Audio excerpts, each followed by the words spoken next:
Habang nagaganap nga ang funeral service ni Nora Honor, ay makikitang malungkot na itong sina Lotlot de Leon at ang kanyang kapatid na si Matet de Leon.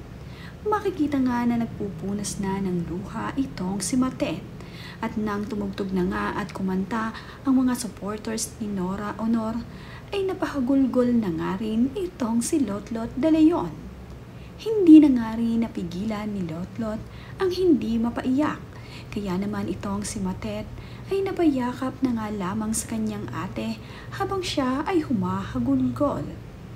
Mahigpit na yakap para sa magkapatid ang ibinigay nila. Talaga namang sobrang lungkot ng mag-ate sa ganitong pagkakataon ang makita ang kanilang ina sa kanilang huling pagkakataon. Ito na kasi ang last na masisilayan ang kanilang nanay Nora.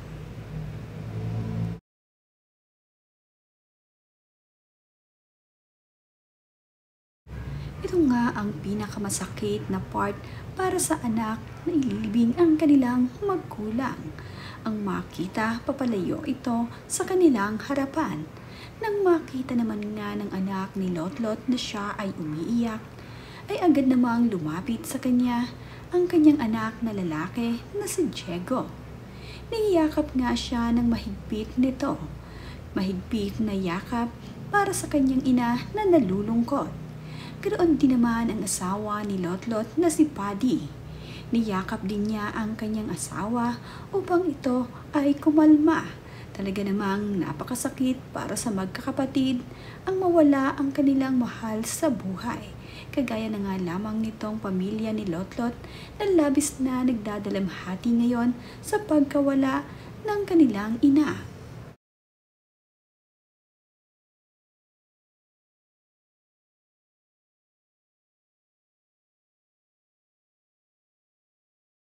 Makikita nga rin itong si Janine Gutierrez na lumapit sa kanyang tita Matek.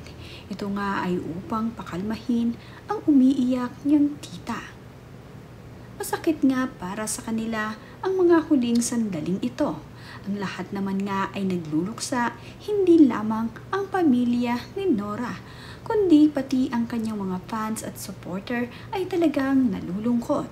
Pati itong si Janine Gutierrez at ang iba pa niyang mga pinsan na apo ni Nora ay sobrang nalulungkot ngayong hindi na nila kailanman makikita pa ang kanilang lola.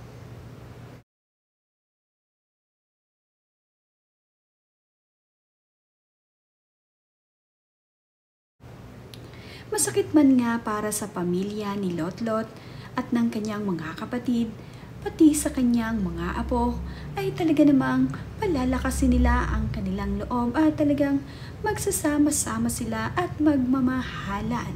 Kagaya nga ng bilin ng kanilang ina na huwag silang magkakagalit at magmahalan. Pati ang kanilang kapatid na si Kenneth ay halos bumuhos na nga rin ng luha. Hindi nga niya kinaya na mawawala na ang kanilang ina at hindi na nga nila makikita kailanman.